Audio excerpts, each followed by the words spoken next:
याद दिलाना चाहती हूं, सम्मान चाहिए, विकास नहीं। ये जंगल राज का जमाना था बिहार में। उस समय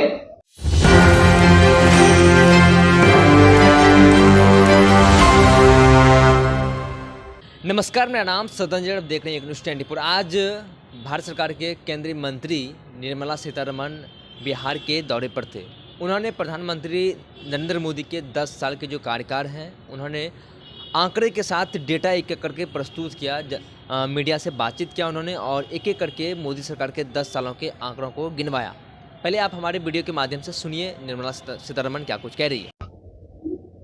बिहार में हूं, इसीलिए सम्मान के विषय जब मैं बात करती हूं, मैं याद दिलाना चाहती हूं, स्टैंड अप इंडिया स्कीम के द्वारा जहां छोटे छोटे गांव में, शहरों में एससी, एसटी, ओबीसी और एससी, एसटी और महिला के लिए स्टार्टअप लोगों को जहां लोन मिलता है, इधर स्टैंड अप के द्वारा एससी, एसटी के लिए, महिला के लिए स्पेशली एक स्कीम जो ले आए, जिससे इनोवेशन गांव में भी हो, छोटे शहरों में भी हो। उसके लिए जो स्टैंड अप स्कीम ले आए, वो बाबू जगजीवन राम, एक बड़ा सम्मानजनक नेता जो बिहार के, उनके जन्मदिन के दिन वो लॉन्च हुआ। ऐसे ही माननीय कर्पूरी ठाकुर जी को, बैकवर्ड क्लास का उन्नतम लीडर, उनको भारत रत्न दिलवाना, और ये सब करते करते हम एक विषय, कांग्रेस के विषय भी याद दिलाना। आज कॉन्स्टिट्यूशन को हाथ में एक छोटा सा किताब के रूप में रख के पूरे देश भर घूम रहे हैं कांग्रेस के नेता। कॉन्स्टिट्यूशन को बचाओ बचाओ बचाओ करके कल माननीय मोदी जी ने सही याद दिलाया, और वो भी बिहार में जब कॉन्स्टिट्यूशन को बचाने के लिए आवाज उठाने वाले कांग्रेस से प्रश्न पूछा कि आप ही के पार्टी के कॉन्स्टिट्यूशन आपने माना नहीं है। माननीय सीताराम केसरी जी को तो बाथरूम में बंद करवा करके सोनिया जी को नेता बनाया। ये है आपके रूल और कानून नियम, इसको पालन करने वाले कांग्रेस के कॉन्स्टिट्यूशन के ऊपर आज क्रोकोडाइल टीयर्स, उसको हिंदी में क्या बोलते हैं, मगरमच्छी के आंसू। ओके, सो ये प्रश्न मैं इसीलिए बोल रही हूं कि बातों में नहीं, कर्मों में, कामों में दिया जाता है सम्मान। सम्मान चाहिए, हम सम्मान ही दे रहे हैं। विकास नहीं चाहिए, नहीं भाई, विकास भी दे रहे हैं, सबको दे रहे हैं। ये याद दिलाना चाहिए। आज बैठ करके बिहार में जंगल राज चला करके बिहार के नसीब को उलट पुलट करने वाले आरजेडी के नेता बन के, मैं एक और विषय बात करके छोड़ देती हूं, क्योंकि कितना घर मिला, कितना शौचालय मिला, कितने गरीबों को मुफ्त में अनाज मिल रहा है, वो उस विषय में आपको एक, and that goes for the culture of the Congress party, right? And Congress and its alliance is constantly hitting at Hindus. Sanatan Dharma is like a plague, it's like mosquito, it's like whatever, typhoid or leprosy, it's like corona. It has to be wiped out, somebody said from the alliance. Then Sri Mallikarjun Kharge ji himself commented on it in very similar lines. He didn't condemn it. In very similar lines, he also said something. And now you hear Maharashtra's Congress president speaking like that. Very typical of Congress culture to speak derogatorily about Hindu. And I like to remind you, particularly on the Bhagwa that are worn by saints, people who do tapas, who for every Hindu is a very sacred, color, and also it invokes a respect. I like to remind you, during Mrs. Gandhi's regime, early days, because saints and भगवा वाली बहुत सारे संतों ने protested against गौ हत्या, Mrs Indira Gandhi police attacked them. So it is not new. It is part of Congress culture. क्या क्या? बिहार को जो रेगुलर असिस्टेंट मिलता है, एक मिनट, बिहार को जो रेगुलर मिलता है, जो आर्थिक सहायता विशेष पैकेज स्पेशल पैकेज कर रही है, तो उसके भीतर कितनी राशि थी? मैं एक मिनट बोल रही हूँ आपको। 2004 से लेके 14 तक कितना बिहार को मिला, और अब पिछले 10 साल में 2014 उस दौरान रेवेन्यू जनरेट कितना हुआ बिहार से, प्लीज ये भी बताइए। वही मैं बोल रही हूँ जी, आप सुनेंगे तो। हाँ, टैक्स रेवोल्यूशन के द्वारा टैक्स जो केंद्र सरकार से राज्य सरकार को फाइनेंस कमीशन के फॉर्मूला के तहत जो हर राज्य को जाता है, उसमें बिहार को कितना मिल रहा, मैं वो बात बोल रही हूँ। 2004 से 14 2,04,134, मैं नंबर पढ़ रही हूँ, 2,04,134 करोड़ 2004 से 14 तक। 14 से 24 तक जो प्रधानमंत्री मोदी जी का नेतृत्व की सरकार, वही 2,07,187 नंबर पढ़ रही हूँ जी, 7,07,187 करोड़, 3.5 गुना बढ़ोतरी है। ये सिर्फ टैक्स का। अरे भैया एक मिनट, एक आप सुनना चाहिए प्लीज, एक मिनट, ठीक है। फिर ग्रांट्स जितना मिल रही है आपको, 75,213 करोड़ मिला है 2004 से 14 तक। 2014 से 24 तक वही 75,000 करोड़ 2,80,781 करोड़ मिला है, 3.7 टाइम्स बढ़ोतरी। और इसके बाद, इसके अलावा जो फाइनेंस कमीशन से रिकमेंडेड नहीं है, फिर भी क्योंकि कोविड के बाद रिवाइवल स्टेट का उनके प्रायोरिटीज को भी सहायता मिलना चाहिए, इसीलिए 50 साल इंटरेस्ट फ्री लोन हम दिए। 50 साल के बाद वो लोन रहेगा कि ग्रांट हो जाएगा, वापस भी करने का आवश्यकता ना होगा। ऐसे 19,360 करोड़ 20-19 साल से 2020, 21, 21, 22, 22, 23, 23, 24 कोविड के बाद में वाले सालों में 19,360 करोड़ मिला। इसके अलावा ये सब कितना प्रोजेक्ट्स में कितना मिला और कितने रोड्स बनाया, उसका विवरण दे सकती हूँ, मगर एक उसे जरूर बोलूंगी, ये इस बार 24-25 के बजट में 10,032 करोड़ सिर्फ रेलवे इंफ्रास्ट्रक्चर के लिए दिए, सिर्फ रेलवे इंफ्रास्ट्रक्चर बिहार में। और 2009 से 14 का कंपेयर करें हम इस एक अनाउंसमेंट के साथ, उस समय 1,132 करोड़ ही था, हम अभी 10,032 करोड़ से। सो अमाउंट और 2-3 विषय में मैं जोड़ सकती हूँ। विषय यह है कि इतना अंतर। आप साथ में हैं, दो बातें आप क्लियर करें। पहली बात कि क्या ऐसा कोई प्रावधान है देने का, या अगर नहीं है तो क्या ये सिर्फ राजनीतिक है? नहीं, ऐसे कुछ नहीं है। बोल रहे हैं कि देना है, उसके ऊपर निर्णय जब भी होगा, मगर फिनांस कमीशन के रिकमेंडेशन में जिक्र करना चाहता, 2014 से लेकर आज तक, क्योंकि रेट, टैक्स डेवल्यूशन का रेट 32% से 42 हुआ, और 42 से 41 हुआ क्योंकि जम्मू कश्मीर में यूनियन टेरिटरी को रीडिफाइन किया गया है। उस रिकमेंडेशन, फिनांस कमीशन के रिकमेंडेशन में रेट बढ़ाने के लिए बोल दिया और सेंट्रल सेक्टर स्कीम्स को कम करने के लिए भी बोला, और सेंट्रल सेक्टर स्कीम्स को उस रिकमेंडेशन के बावजूद भी हमने कम नहीं किया, उसी स्तर पर देते आए। Yes please. पार्लियामेंट इलेक्शन के कैंपेन के दौरान आज मैं पार्टी की ओर से पटना में हूं और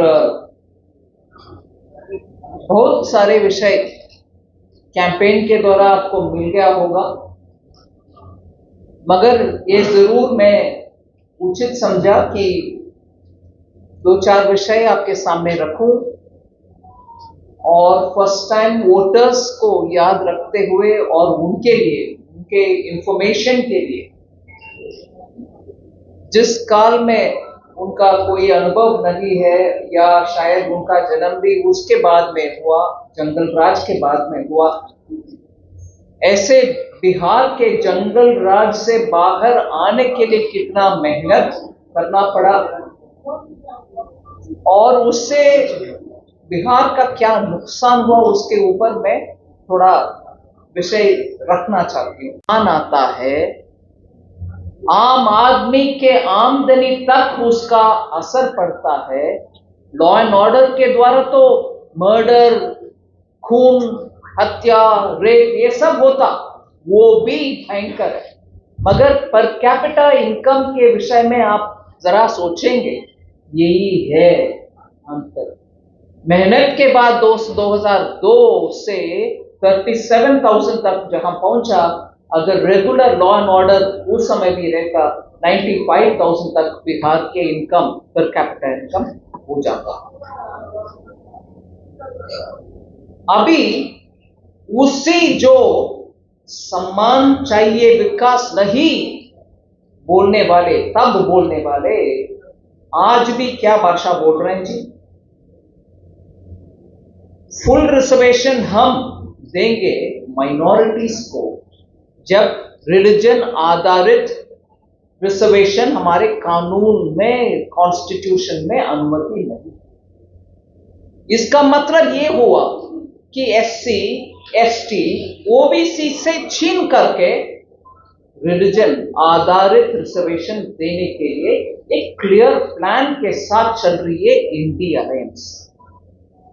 इसका भाषाओं से मैं ये कंक्लूजन में नहीं आ रही। कर्नाटका के कांग्रेस सरकार ने उधर हर वर्ग, मुस्लिम के हर वर्ग से सबको रिजर्वेशन दे करके ओबीसी का जो था रिजर्वेशन उससे छीन करके इनको दे, मतलब इसमें कटौती, उसको पूरे कवर। यही भाषा जो अभी बोला जा रहा है उसका मतलब यही होगा और बिहार में भी यही होगा। इसीलिए मैं बोलती हूं, सबका साथ, सबका विकास, सबका विश्वास और सबका प्रयास जो मंत्र है माननीय मोदी जी का, उससे बिहार में भी हर वर्ग, हर मजहब, हर कुल, सबको बिना भेदभाव सब मिला है।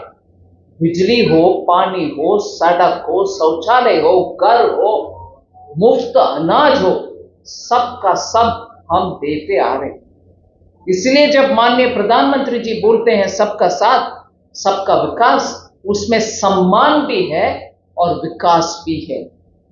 ये नहीं है कि हमें सम्मान चाहिए, विकास नहीं चाहिए। विकास जब नहीं चाहिए, आपका पर कैपिटा इनकम 14,000 के करीब ही 10 साल तक स्थगित रहा। उसका मेहनत करके बाहर ले आने के लिए 90,000 तक पहुंचने वाला बिहार स्थगित होकर के बैकवर्ड। अभी वो शब्द भी माननीय प्रधानमंत्री जी उपयोग नहीं करते। बोलते हैं एस्पिरेशनल डिस्ट्रिक्ट, और 114 भारत देश में, पूरे भारत देश में जब 114 बैकवर्ड एस्पिरेशनल डिस्ट्रिक्ट्स हैं, उसमें से जहां ईस्टर्न बोलते हैं हम पूर्वी राज्यों, जिसका हम इंजन बनाना चाहते हैं विकास के लिए, सिर्फ विकास में भागीदारी लेना नहीं, विकास का इंजन ही बनाओ, आप विकास को खींचकर ऊपर लेके चलो, ऐसे स्थान दे रहे हैं हम ये पूर्व राज्यों को, बिहार हो, झारखंड हो, बंगाल हो, उड़ीसा। यहां याद दिलाना चाहती हूं, सम्मान चाहिए, विकास नहीं, ये बोलने वाले लोग से जो जंगल राज का जमाना था बिहार में, उस समय बिहार के पर कैपिटा इनकम उड़ीसा से वो जंगल राज शुरू होने से पहले उड़ीसा से हायर था, बड़ा था। उड़ीसा उस समय पर कैपिटा जीडीपी 20,591 रुपीस था, 20,591, और उस समय 1991 के समय में बात करें, बिहार का 21,282 था। मगर जंगल राज शुरू होने के बाद बिहार का 33% ड्रॉप हुआ और आराम से उड़ीसा 31% ज्यादा बढ़ा। इसीलिए 2002 तक जब हम पहुंचे,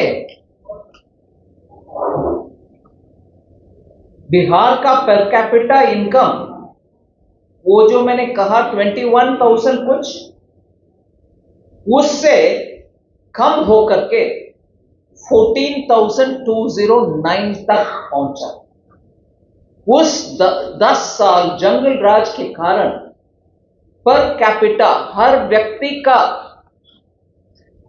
आमदनी जो मेजर होती है पर कैपिटा जीडीपी, वो 21,282 1991 में जो था, उससे कम होकर के 14,209 में पहुंचा। फिर पोस्ट 2002 के बाद में बिहार के per capita income average growth के अनुसार, एवरेज एनुअल ग्रोथ 5% के 5.6% के अनुसार, वो 14,000 जहां गिरावट हुई 14,209 से उठ करके 37,000 तक पहुंचा 2019 तक। मेहनत के कारण और जंगल राज को मिटाने के बाद, थोड़ा कानून व्यवस्था ठीक होने के बाद ये था।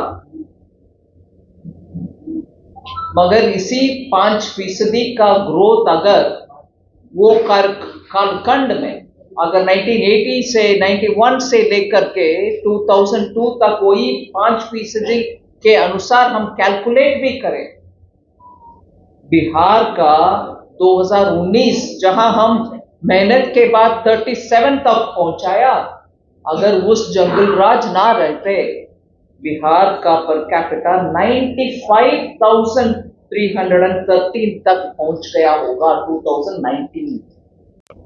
आगे क्यों नहीं बढ़ पा रहा? बढ़ाने के लिए अभी तो मेहनत खूब चल रही है। उदाहरण भी आपके सामने, बरौनी अभी हाल ही में 9,000 करोड़ पैसा डाल करके उसको अभी पुनर्निर्माण करके उसको उद्घाटन दोबारा फर्टिलाइजर फैक्ट्री को माननीय प्रधानमंत्री जी ने किया। मगर बिहार में इंडस्ट्री अब तक नहीं क्यों आ रहा? क्यों नहीं आ रहा? मैं याद दिलाना चाहती हूं, 1952 से लेकर 92-93 तक एक पॉलिसी, ऐसा पॉलिसी था जिसके कारण इधर से इंडस्ट्री बाहर चला गए, पलायन हुआ, लोग बाहर जा गए रोजगार के लिए। वो ऐसे क्या पॉलिसी है? फ्रेट इक्वलाइजेशन पॉलिसी, जो बिहार से इधर के खनिज पूरा, मिनरल वेल्थ पूरा, तब तो बिहार झारखंड एक ही था, खनिज पूरा इधर से निकाल करके जहां भी इंडस्ट्री हो वहां इधर कितने रेट में मिलता उसी रेट में उधर भी मिलने का पॉलिसी तय किया कांग्रेस वालों ने, नेहरू जी ने। ये आर्थिक छोटा सा हमारी घर चलाने के विषय में भी आपको समझ में आएगा। आप बगल वाले दुकान से कुछ लोगे तो आपको क्या रेट मिलता है, होलसेल में जाकर के जहां उत्पादन होते हैं या जहां बड़ा सा होलसेल है उधर से खरीदने में कितने के मिलता है। अगर होलसेल का रेट ही आपके घर के बगल वाले में मिलता है तो आप होलसेल में क्यों जाओगे, मंडी में मेन सोर्स जहां है वहां क्यों जाओगे। उसी रेट में मेरे मुंबई में, मेरे चेन्नई में, मेरे कुछ और शहर में इंडस्ट्री लगवाऊंगी, बिहार को लाभ हो नुकसान हो मुझे परवाह नहीं, चीज मिल जाता मुझे। ऐसा एक एकदम गंदा पॉलिसी था वो फ्रेट इक्वलाइजेशन पॉलिसी। सो बिहार से हर खनिज बाहर चला गया, सस्ते में चला गया और उससे आपको जो रेवेन्यू मिलना था वो नहीं मिला। ये कब तक था जी, 1952 से लेकर के 1992 तक, और उस समय ये जंगल राज भी शुरू भी हो गया। ऐसे कानून के वजह से बिहार झारखंड का, ऐसे ही उड़ीसा का एंडोमेंट रिच जहां है वहां से सब बाहर चले गए, लोग भी रोजगार के लिए बाहर गए और आज रो रहे हैं कि eastern states are not developing, जहां उसके विपरीत आप देख लीजिए मोदी जी का approach. Public sector fertiliser company को बंद करके उसको गैस मिलने में नुकसान पहुंचा करके, जब पब्लिक सेक्टर अंडरटेकिंग सफरिंग में था उसको पुनर्निर्माण किया, गैस कनेक्शन दिलवाया और उससे आज फर्टिलाइजर पूरे देश के लिए मिल रही है। सिर्फ इधर नहीं, गोरखपुर में भी और सिंगरौली में भी, बरौनी में भी और सिंदरी में भी, झारखंड।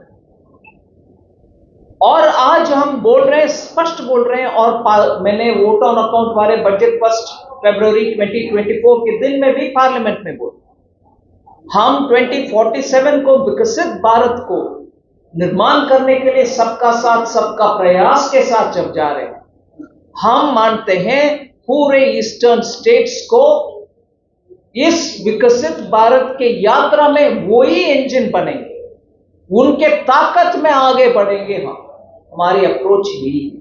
इसीलिए इससे ज्यादा ना बोलते हुए हाईलाइट करना चाहती हूं, लेफ्ट विंग एक्सट्रीमिज्म कंटेन हुआ है, 76% कम हुआ है 2010 से कंपेयर करते हुए आज तक। और मैंने ऑलरेडी बरौनी, सिंदरी और गोरखपुर के उदाहरण दे दिया। बिहार में बरौनी के लिए 9,500 करोड़ पैसा इन्वेस्टमेंट हुआ है सरकार से। आपने साफ तौर पर केंद्र के मंत्री निर्मला सीतारमण को सुना, उन्होंने किस तरीके से 10 साल के मोदी सरकार के आंकड़ों को गिनवाया और उसके बाद राजद के भी ऊपर जंगल राज का भी उन्होंने जिक्र किया। 2004 के पहले स्थिति क्या थी बिहार की, उसके बाद फिर 2014 के बाद 2024 तक जो बिहार का जो डेटा था उन्होंने एक एक करके मीडिया के समक्ष रखा। बहरहाल इस खबर में इतना ही। आगे की अपडेट के लिए बने रहिए न्यूज़ 24 पर। मेरे सहयोगी अंकित के साथ मैं संजीव पटना।